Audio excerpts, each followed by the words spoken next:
സാധാരണ പൊതുജനവും കൗതുകത്തോടെ ചർച്ച ചെയ്യപ്പെടുന്ന രണ്ട് വിഷയങ്ങൾ: ഒന്ന് ശബരിമലയിലെ സ്വർണ്ണക്കൊള്ളയും, രണ്ട് നടിയുടെ പീഡനക്കേസുമാണ്. ഈ രണ്ട് വിഷയങ്ങളും താരതമ്യപ്പെടുത്തുമ്പോൾ ഇപ്പോൾ അപ്പോൾ ഹാൻഡ് കിട്ടിയിരിക്കുന്നത് ശബരിമല കൊള്ളക്കാണ്, സ്വർണ്ണക്കൊള്ളക്കാണ്.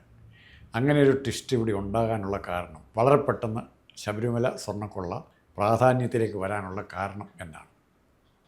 അല്ല, ശബരിമല സ്വർണ്ണക്കൊള്ള അതിൻ്റെ പ്രാധാന്യം വളരെ വലുതാണല്ലോ. കാരണം സ്വർണം കെട്ടത് മാത്രമല്ല പ്രശ്നം, ഒരു വിശ്വാസ സമൂഹത്തിൻ്റെ മേൽ പതിച്ച വലിയൊരു ദുരന്തമായിട്ടാണ് അത് നിൽക്കുന്നത്. നേരത്തെ നമ്മൾ ശബരിമലയിൽ വലിയ വിഷയം വരുന്നത് എങ്ങനെയാണെന്ന് വെച്ചാൽ സ്ത്രീ പ്രവേശനമായിട്ട് ബന്ധപ്പെട്ട ഒരു വിഷയമാണ്. അത് രണ്ടിൽ നിലപാടിൻ്റെ പ്രശ്നമാണ്. സുപ്രീം കോടതി അതല്ല ഇപ്പോഴത്തെ പ്രശ്നം. ഇപ്പോഴത്തേത് സമ്പൂർണ്ണമായിട്ടുള്ള അഴിമതിയുടെ പ്രശ്നമാണ്. അതിലാരൊക്കെയാണ് വരുന്നത്? ആ വാക്ക് പ്രധാനം, അഴിമതി. അതുകൊണ്ടാണ് അഴിമതി എന്നുള്ളതാണ് പ്രധാനപ്പെട്ട കാര്യം. ഇത് അഴിമതിയാണ്. അപ്പോൾ അഴിമതി എവിടെയും നടത്തും.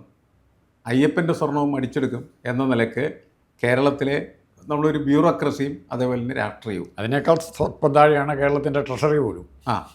അപ്പോൾ അങ്ങനെ വരുമ്പോൾ സ്വാഭാവികമായിട്ടും അത് ആളുകളുടെ ജീവിതവുമായി ബന്ധപ്പെട്ടൊരു വിഷയമാണ്. വിശ്വാസത്തിൻ്റെ പ്രശ്നം മാത്രമല്ല, അവരുടെ രാഷ്ട്രീയത്തിൽ എങ്ങനെയാണ് അഴിമതി നിത്യസംഭവമായി മാറിത്തരുന്നത്. അഴിമതി സാമാന്യവൽക്കരിക്കപ്പെടുന്ന ഒരു സാഹചര്യത്തിലേക്കാണ് ഇപ്പോൾ കാര്യങ്ങൾ എത്തിക്കൊണ്ടിരിക്കുന്നത്. അത് വളരെ അപകടകരമായിട്ടുള്ളൊരു സാഹചര്യമായിട്ടാണ് എനിക്ക് തോന്നുന്നത്. ഇതുകൊണ്ട് തന്നെ ഈ വിഷയത്തിൻ്റെ പ്രാധാന്യം വളരെ വലുതാണെന്ന് എനിക്ക് തോന്നുന്നു. അതുപോലെ തന്നെ മറ്റൊരു കാര്യം നമ്മൾ ശ്രദ്ധിക്കേണ്ടത്, ഈ സ്വർണ്ണക്കൊള്ളയേക്കാൾ പ്രാധാന്യം, ഇപ്പോൾ വീരപ്പനാണ് ഈ സ്വർണ്ണം അടിച്ചെടുത്തോട്ട് പോയെങ്കിൽ ഇത്രയും ഒരു സാമൂഹിക പ്രശ്നമായിട്ട് അവതരിപ്പിക്കുക. താങ്കൾ അഴിമതിയുടെ കാര്യം പറയണം.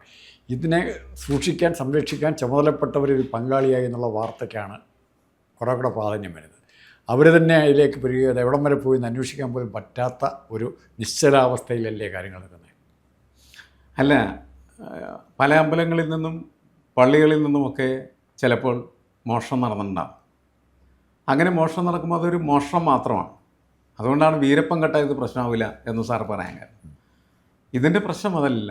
ഇത് നമ്മളുടെ സമൂഹത്തിൽ നമ്മളെ സംരക്ഷിക്കേണ്ട ആളുകൾ, അതോടൊപ്പം തന്നെ ദേവസ്വം ബോർഡ് എന്ന് പറഞ്ഞതിനിടെ ദേവസ്വ സംരക്ഷണത്തിന് വേണ്ടി നിലനിൽക്കുന്ന സംവിധാനമാണ്.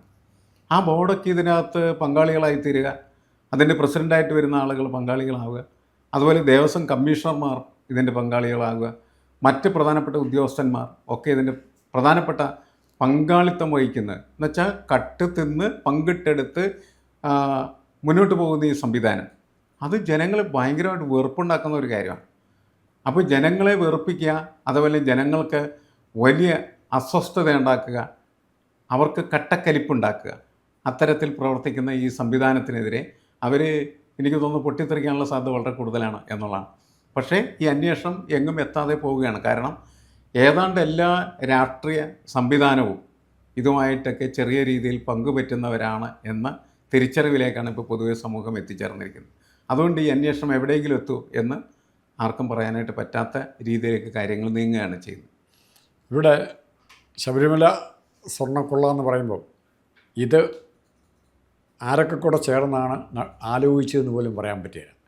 ഇതിൻ്റെ തുടക്കം എന്നാന്ന് പറയാൻ പറ്റുക. എന്നാണ് ഈ സ്വർണ്ണക്കൊള്ള അമ്പലങ്ങൾ ശബരിമല കേന്ദ്രീകരിച്ചുള്ള ശബരിമലയുടെ, ബാക്കി ക്ഷേത്രങ്ങളുടെ പോട്ടെ, ശബരിമലയിലെ സ്വർണ്ണക്കൊള്ള എന്നാണ് തുടങ്ങിയത് എന്ന് പോലും ആർക്കും പറയാൻ പറ്റാത്ത അവസ്ഥ. എന്തുമാത്രം സ്വർണം പോയി എന്ന് പോലും പറയാൻ പറ്റാത്ത അവസ്ഥ. എന്നിട്ടും അന്വേഷണം നടക്കുന്നു, ഭംഗിയായി നടക്കുന്നു. ഇതുവരെ ഒരു രൂപം ആർക്ക് എന്തെല്ലാം സാധനങ്ങൾ പോയി. അവിടെ വേറെ ഇഷ്ടംപോലെ സ്വർണ്ണശേഖരങ്ങളുണ്ട്, ഭണ്ഡാരങ്ങളിലുണ്ട്.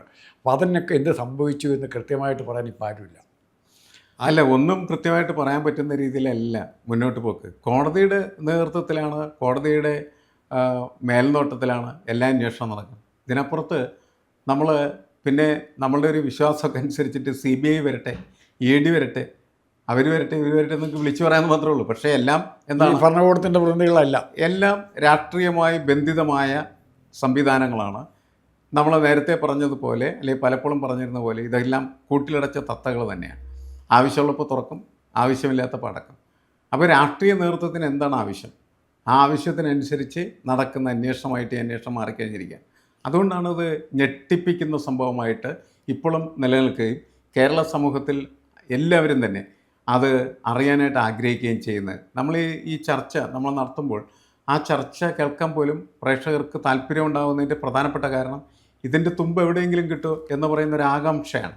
എല്ലാവരും ആഗ്രഹിക്കുന്നത് ആരാണ് ഇതിൻ്റെ പിന്നിൽ പ്രവർത്തിച്ചിട്ടുള്ളത്, എവിടേക്കാണ് ഇത് കൊണ്ടുപോയിട്ടുള്ളത്, തൊണ്ടി മുതൽ എവിടെ, ഒന്നുമില്ലല്ലോ. ആകെ വളരെ കുറച്ച് സ്വർണത്തിൻ്റെ ഒരു കഥ മാത്രമാണ് ഗോവർദ്ധന അടക്കമുള്ളതായിട്ടുള്ള സ്വർണ്ണ കച്ചവടക്കാർ പോലും പറയുന്നുള്ളൂ. അത് തിരിച്ചു കൊടുത്തു, അതിൻ്റെ പൈസ നേരത്തെ തന്നെ കൊടുത്തിട്ടുള്ളതാണ് എന്നെല്ലാമാണ് അദ്ദേഹം പറയുന്നത്. ഇപ്പോൾ അദ്ദേഹത്തിൻ്റെ സ്വർണം പിടിച്ചെടുത്തു എന്ന് പറഞ്ഞ് ഉദ്യോഗസ്ഥന്മാർക്കെതിരെ പരാതി വരുന്ന സ്ഥിതിയാണുള്ളത്, അല്ലേ?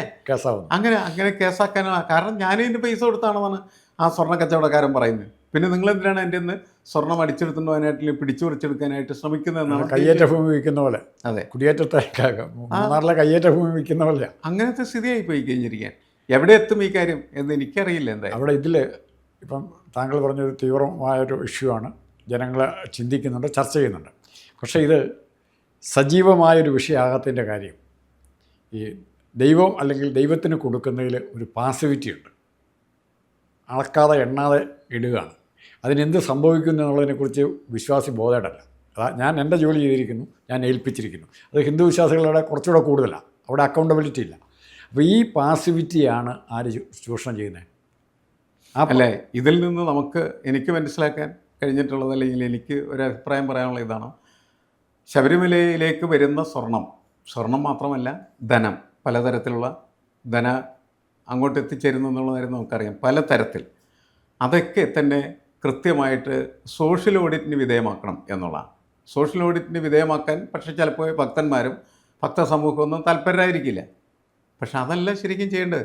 അത് സോഷ്യൽ ഓഡിറ്റിന് വിധേയമാക്കി കഴിഞ്ഞാൽ അവിടെ ഒരു വർഷം അല്ലെങ്കിൽ ഒരു മണ്ഡലകാലത്ത് എത്ര പണം വന്നു, എത്ര സ്വർണം വന്നു, ഈ കാര്യങ്ങൾ കൃത്യമായിട്ട് എല്ലാവർക്കും അറിയാൻ വേണ്ടാവും. എല്ലാവർക്കും അറിയാൻ പറ്റുന്ന ഒരു കാര്യത്തിൽ പിന്നെ കളവെന്ന് പറയുന്നത് സാധ്യമായ കാര്യമല്ല.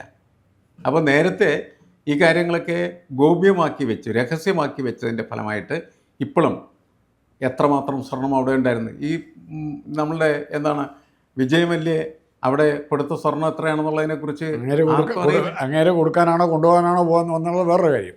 അല്ല, അത് മാത്രമല്ല, എന്താണ് അദ്ദേഹത്തിൻ്റെ റോളെന്ന് കണ്ടുപിടിക്കണമെങ്കിൽ നമ്മുടെ പോലീസ് സംഘം നേരെ ലണ്ടനിലേക്ക് പോകേണ്ടി വരും. അദ്ദേഹമാണെന്ന് വെച്ചാൽ മുൻപ് വലിയ തരത്തിലുള്ള അഴിമതിയും തിരിമറിയും ഒക്കെ പുറത്ത് നടക്കുന്ന ഒരു മനുഷ്യനാണ്. അപ്പോൾ എങ്ങനെ ഇതൊക്കെ കൃത്യമായിട്ട് തെളിയിക്കപ്പെടും? അത് അസാധ്യമാണ് എന്നാണ് നമുക്ക് ഓരോ ദിവസം കഴിയുന്നതോറും മനസ്സിലാക്കിക്കൊണ്ടിരിക്കുന്നത്. ഒന്നും പ്രത്യേകിച്ച് സംഭവിച്ചില്ല. അന്വേഷണം നടക്കാൻ തുടങ്ങിയിട്ട് കുറേ നാളുകളായി. കുറച്ച് ആളുകളെ പിടിച്ച് അകത്തിട്ടു എന്നല്ലാണ്ട് വേറെ പ്രത്യേകിച്ചൊന്നും സംഭവിക്കുന്നില്ല. അവർ എന്തുകൊണ്ട് അകത്താക്കപ്പെട്ടെന്ന് ചോദിച്ചാൽ മറ്റവർ പറഞ്ഞു എന്ന് പറഞ്ഞിട്ടാണ്. ഓരോരുത്തരും പോലീസ് അന്വേഷണത്തിലേക്ക് ചെല്ലുമ്പോൾ അവരാരുടെയെങ്കിലുമൊക്കെ പേര് പറയും. അവരെയൊക്കെ പിടിച്ച് ഇവർ അകത്തിടും. അങ്ങനെ അകത്തിടുന്നവരെ ചോദ്യം ചെയ്യുമ്പോൾ അവർ വേറെ പേര് പറയും. അങ്ങനെ അവരും പിടിച്ചകത്തിടും.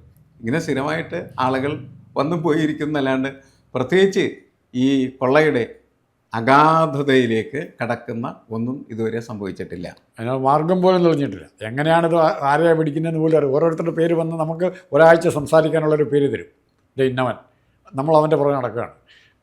മുരാരി ബാബു അല്ലെങ്കിൽ ഉണ്ണികൃഷ്ണൻ പോറ്റി. അപ്പോൾ ഈ പേരുകളുടെ പുറകെ ചർച്ച ചെയ്ത് നമ്മുടെ ക്യൂരിയോസിറ്റി ഇല്ലാതാക്കും. അത് ആ കില്ലിങ് ദ ന്യൂസ് എന്നുള്ള പത്രപ്രവർത്തനത്തിൻ്റെ ശൈലി കുറച്ചുകൂടി പ്രതീക്ഷയോട് കാത്തിരിക്കാം. കുറച്ചും കൂടി നല്ല രീതിയിൽ അന്വേഷണം നടക്കണം എന്ന് വേണമെങ്കിൽ കരുതാം, വിചാരിക്കാം.